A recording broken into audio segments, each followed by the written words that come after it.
maman, c'est notre maman.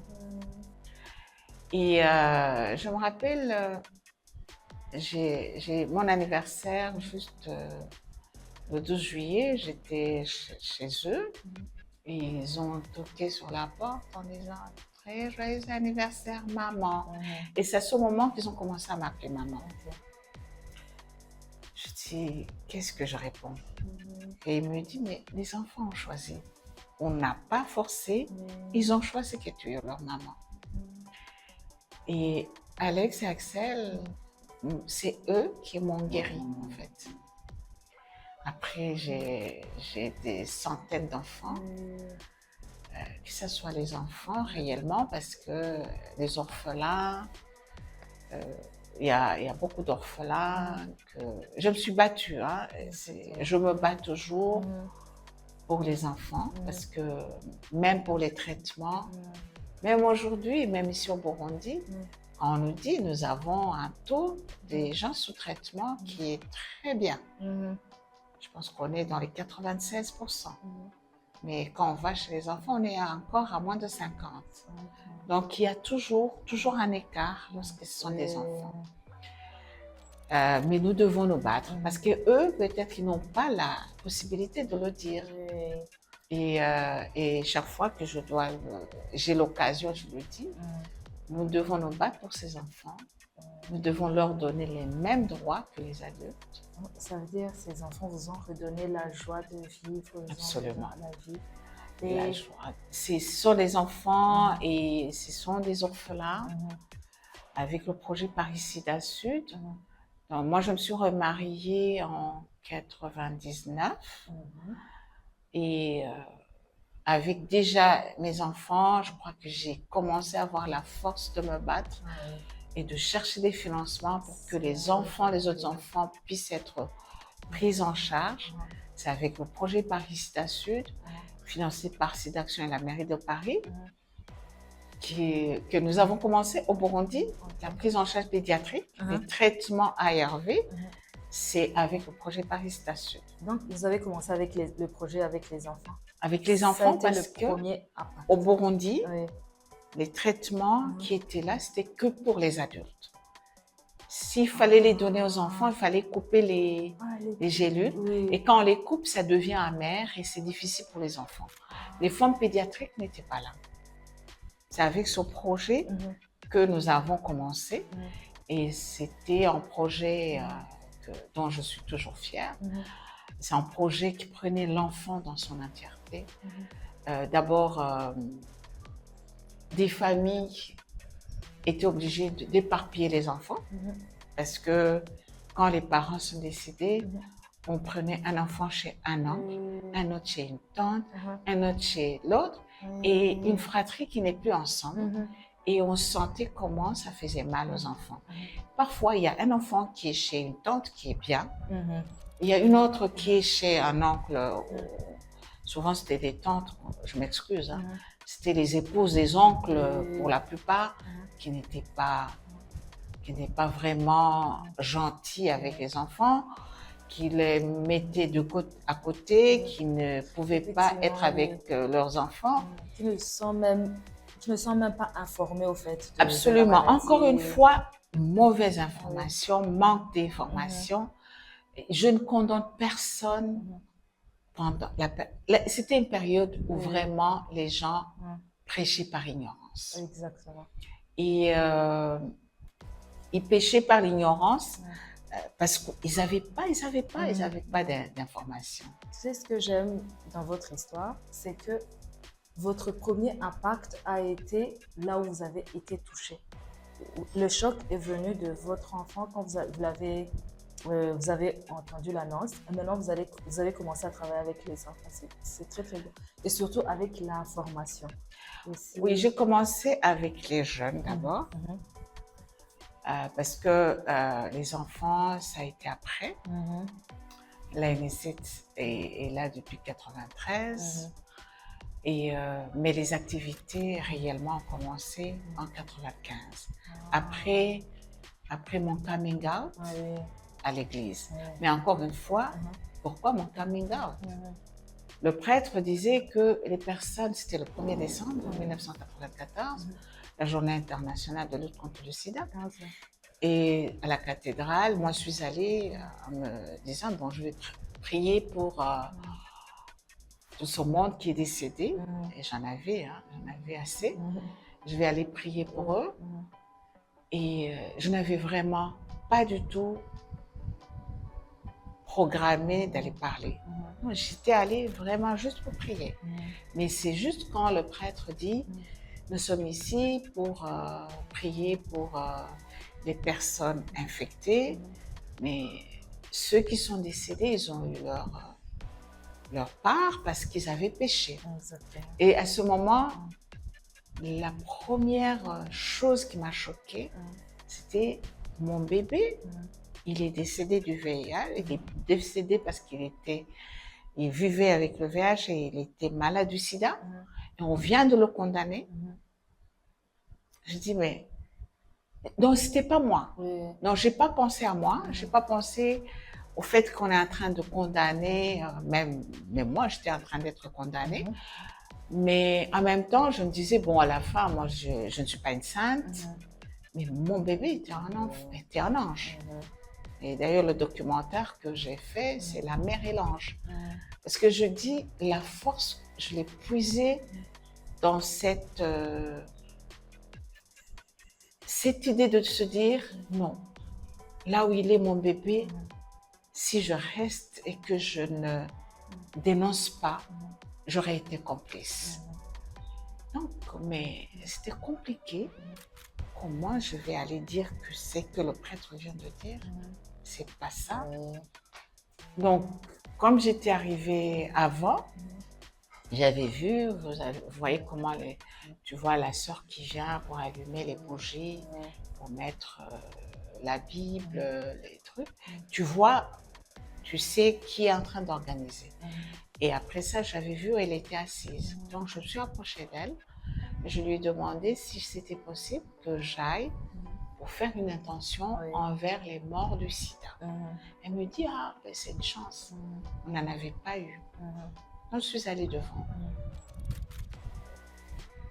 Et arrivée devant, je dis, je respecte beaucoup le prêtre, mais je ne suis pas d'accord avec ce qu'il vient de dire. Il vient de condamner mon enfant. Il s'appelait Guy Bertrand. Il avait 18 mois. Il était baptisé. On ne peut pas trouver plus ange que lui. Mais j'ai enchaîné sans le savoir. Et puis je dis, moi-même, je vis avec le VIH. Mais je ne pense pas que je sois une pécheresse plus que les autres. C'est là où j'ai débordé. Et je dis, ben, j'ai donné tous les honneurs à ma famille. Pourtant, je suis infectée. Et c'est pas comme ça que je pense que Dieu fonctionne. Parce que si c'est si le VIH est pour les pécheurs, je ne pense pas qu'il y ait un saint dans la salle. Tout le monde devait être infecté. Et donc, je suis partie et c'est comme ça que ça a commencé. Donc, c'est pour ça que je dis c'est une mission. Et avoir même là où j'ai commencé, il fallait que ce prêtre dise ça parce que lui aussi, c'était une méconnaissance totale. Et je dis toujours, le fait qu'il n'a pas appelé les gens, vous savez, vous pouvez dire qu'il faut le faire sortir. Donc, je pense que lui aussi, après, il s'est dit, j'ai commis une erreur. Et que peut-être ça l'a enseigné. Il a été quand même, il n'a rien dit. Même après, dans l'homélie, il n'est pas revenu sur moi. Je suis restée à l'église jusqu'à ce que la messe se termine. Et puis, c'est de là qu'est née ANSS.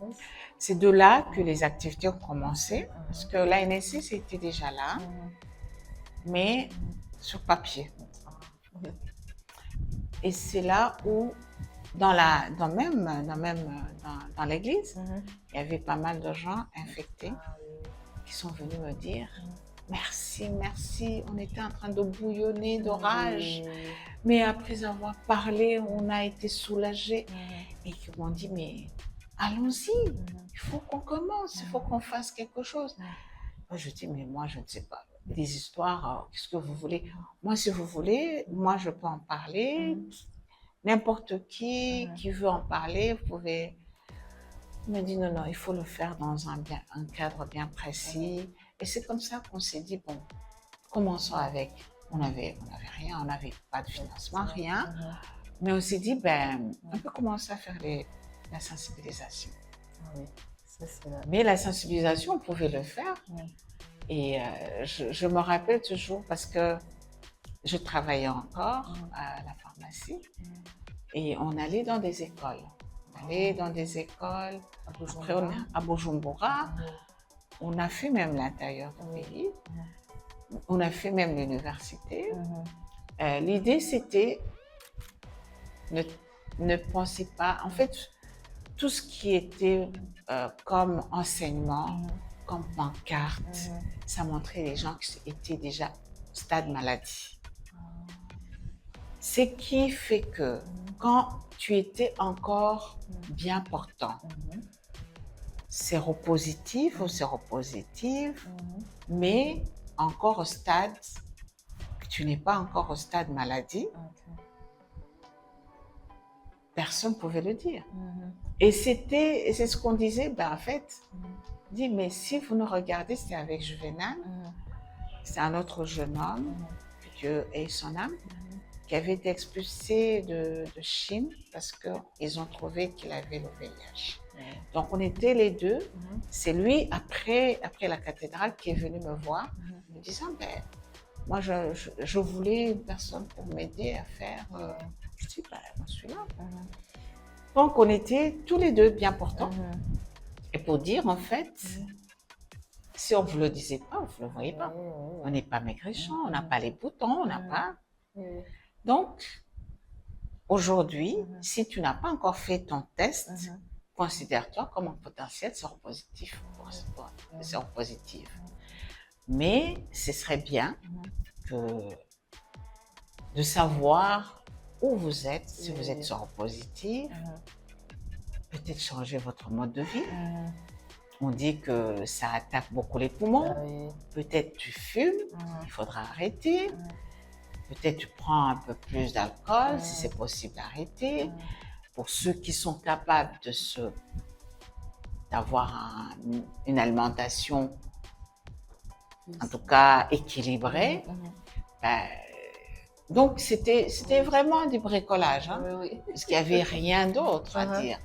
Mais ce bricolage a fait que nous soyons encore là, qu'il y ait des gens qui sont encore en vie, qui ont attendu qu'il y ait les traitements. Parce que les traitements sont arrivés tard. Je suis en train de me demander, pendant la période de sensibilisation, est-ce qu'il n'y a pas eu de gens qui sont venus contre vous? Comment est-ce que vous pouvez parler de ça, toi? Il n'y a pas eu de... Au Burundi, nous sommes spéciaux. Probablement, les gens le faisaient. Mais quand j'ai commencé à le dire, les gens qui me montraient du doigt, parce qu'avant c'était ça, bon, les gens avaient vu mon enfant, les gens avaient vu mon premier mari, et le fait que je suis née à Bujumbura, j'étais connue, la famille était connue, et puis le fait que je joue au basket, que je jouais... il semble que je jouais bien au basket. Donc, du coup, ça faisait que j'avais aussi des fans. Et l'information est vite arrivée pour dire « Ah, j'aime la Pia, mais non, elle est infectée. Et, mais je crois que j'ai prêté à confusion parce qu'après la mort de mon bébé et de mon premier mari, ma sœur a pris en crédit. Elle m'a envoyé voir une cousine. C'est une cousine, on nous prend comme des jumelles et on est très très proches, qui était en Allemagne. Elle m'a dit, tu vas chez Marcel, je pense que c'est là où tu vas vraiment respirer, souffler un peu. Je suis allée en Allemagne et nous avons des amis qui sont en Belgique. Tout le monde a pris des congés. Et je vous assure, pour ceux qui connaissent McDonald's, je mangeais McDonald's tout le temps parce que je voulais prendre du poids. Et je suis, en un mois et demi, j'ai pris 10 kilos. J'ai changé ma garde-robe.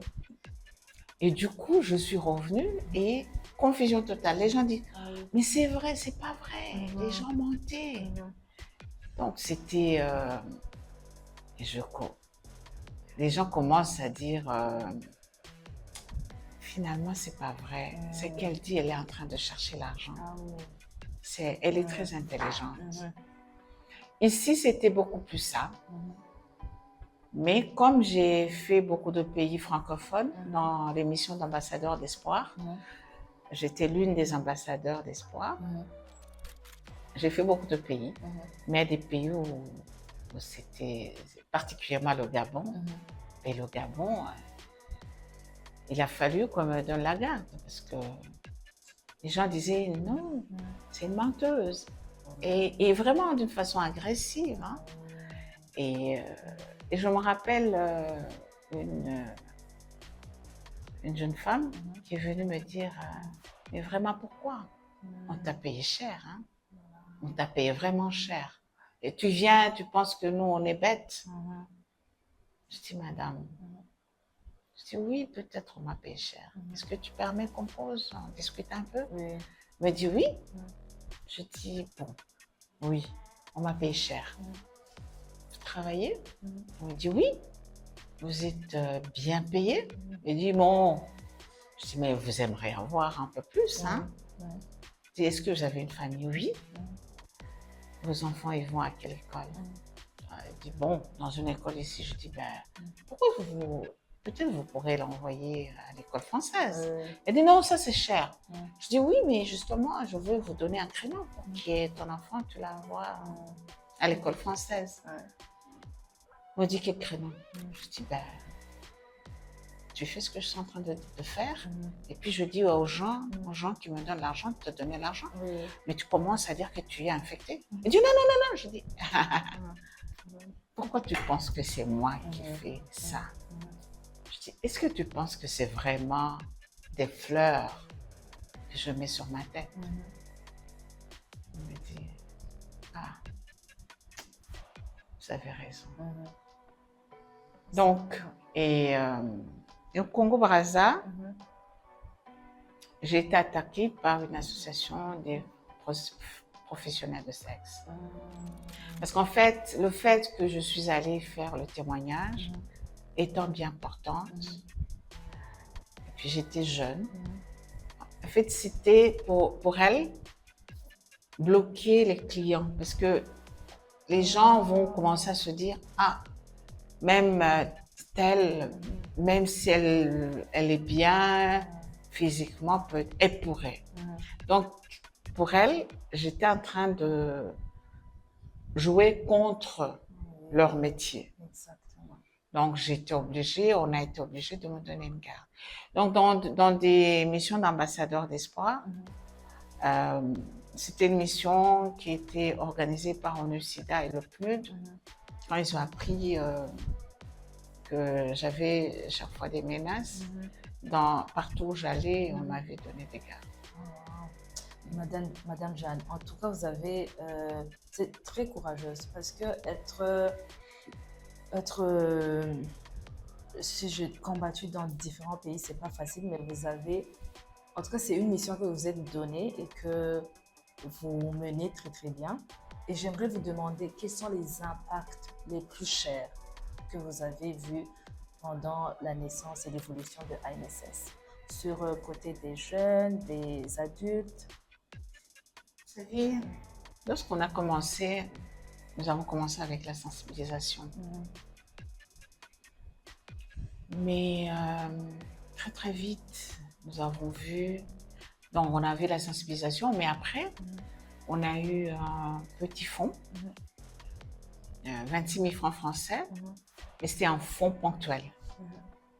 Ponctuel, ça veut dire par mois? Non, ponctuel, une fois pour toutes. Okay. Et c'était Aide qui nous disait, on vous donne 26 000, mais nous ne sommes pas des financeurs, c'est un fonds ponctuel. Et donc, on s'est dit, OK, avec le fonds ponctuel, parce qu'avant, on se rencontrait chez tel, on avait 2 endroits, chez moi ou chez une autre. On n'était que 2 qui pouvaient accueillir les réunions. Mais on n'avait pas de local. Et du coup, on a eu les 26 000 francs français et on s'est dit, on cherche un local. Et ça, c'était en 96.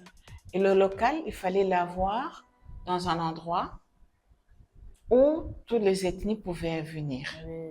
Et parce que c'était la période où, si je disais, moi, je vivais en Gagara, il y a une ethnie qui ne pouvait pas venir au risque d'être menacée.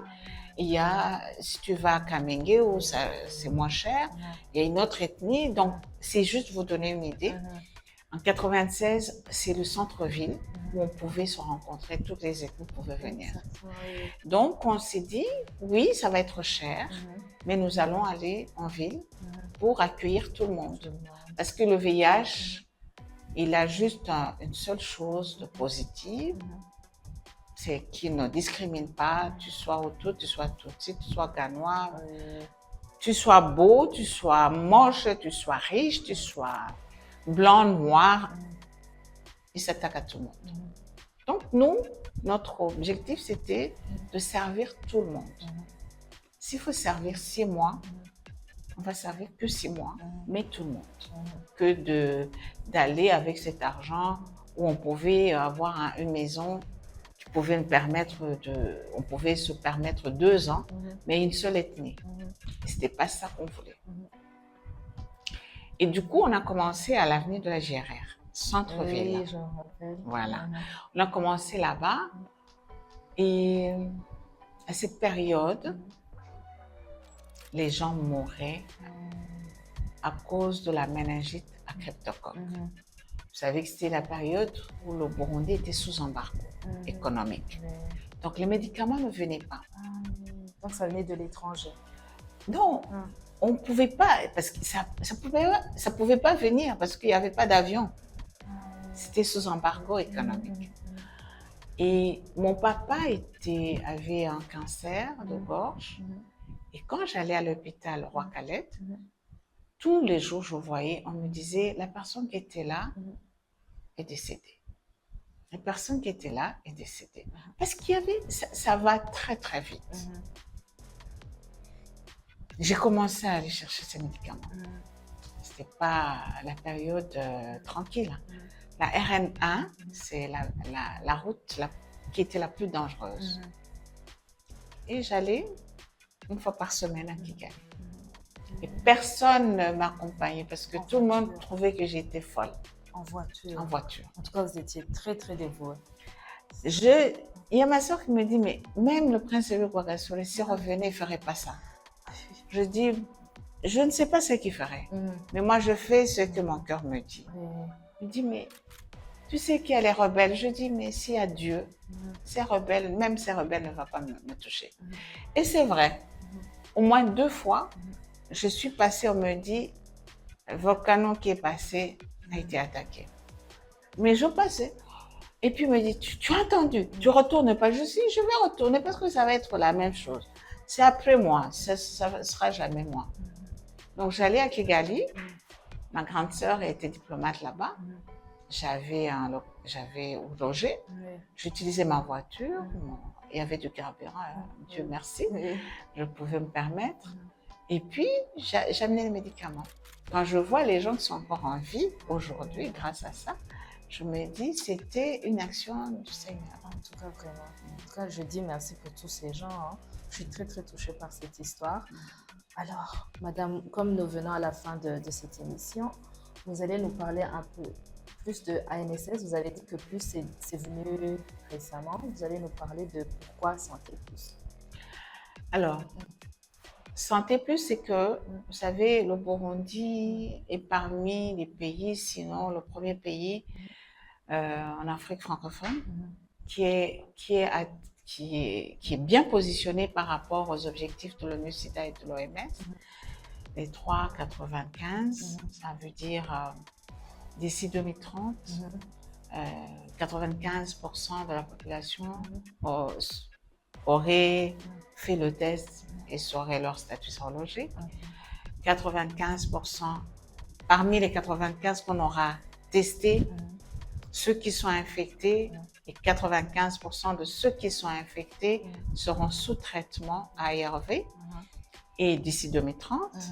Et troisième 95, c'est ceux qui sont sous traitement d'ici 2030 auront une charge virale indétectable. Donc les 3,95.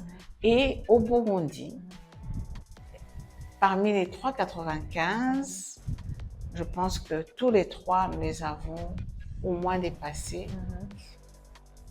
avant même l'échéance. Je pense qu'on ne va pas...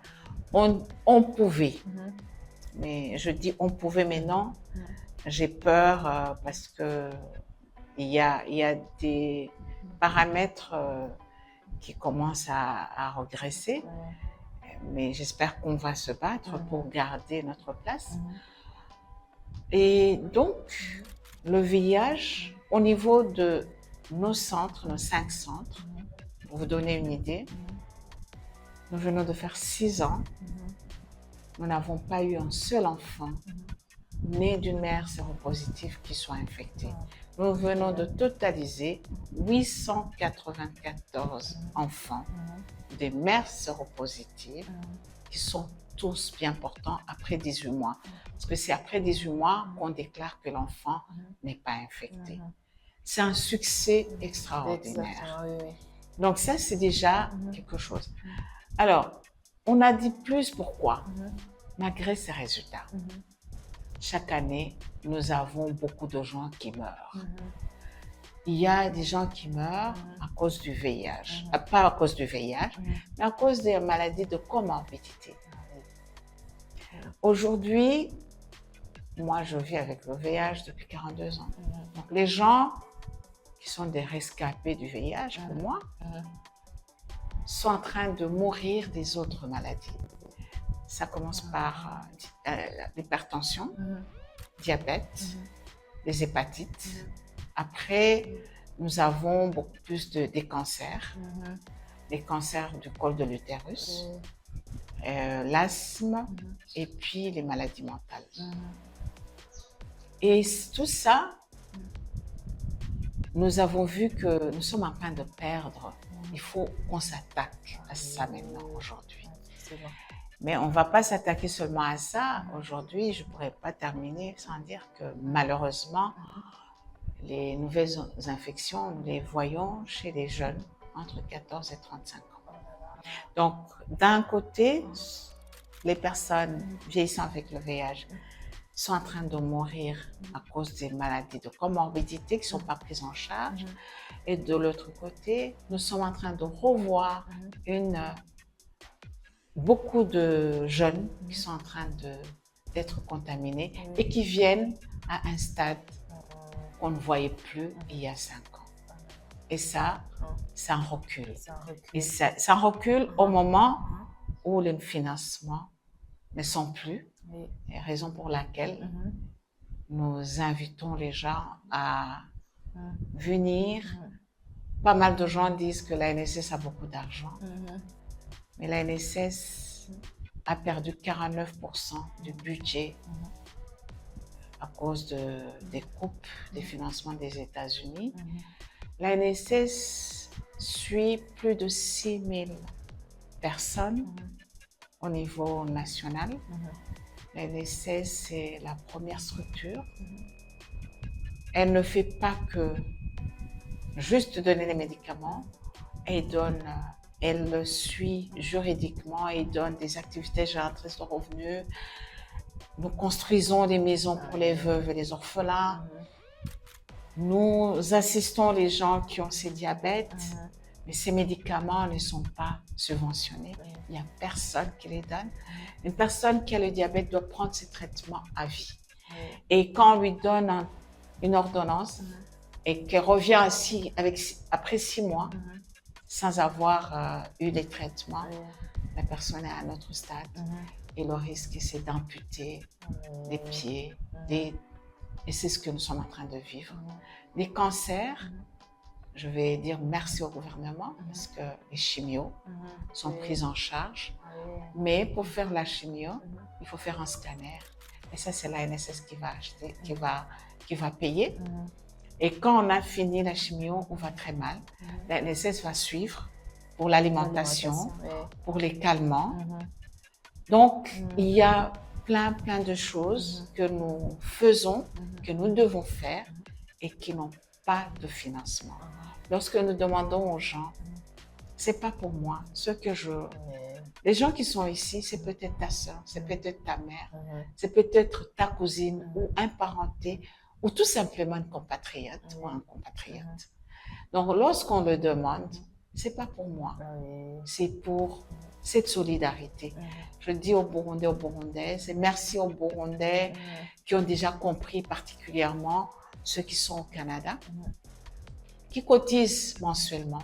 Même ici, c'est vrai, il y a la pauvreté, les gens vivent difficilement, et en même temps, de l'autre côté, il y a des gens qui vivent à l'aise.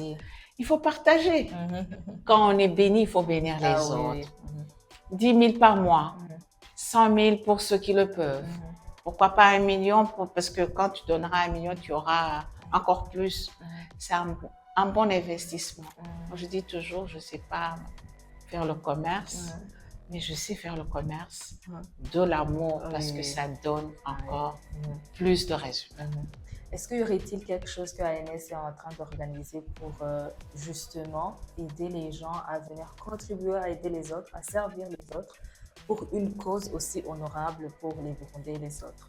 Oui, bien sûr, on a une soirée de gala le 21 août. Ça sera un vendredi, Save the Date. Nous avons des cartes, il y a beaucoup de mariages, de dot. Mais il faut le mettre dans vos programmes aussi. Parce que c'est pas un petit programme. C'est un programme qui sauve des vies. C'est un programme qui donne la bénédiction. C'est un programme en même temps. C'est un dîner où on va manger.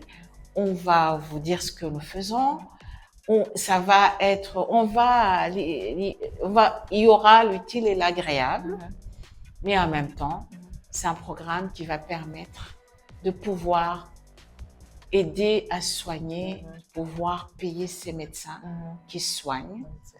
Et c'est aussi l'occasion aussi de demander aux gens de s'investir et de s'engager d'une façon mensuelle, quel que soit le montant.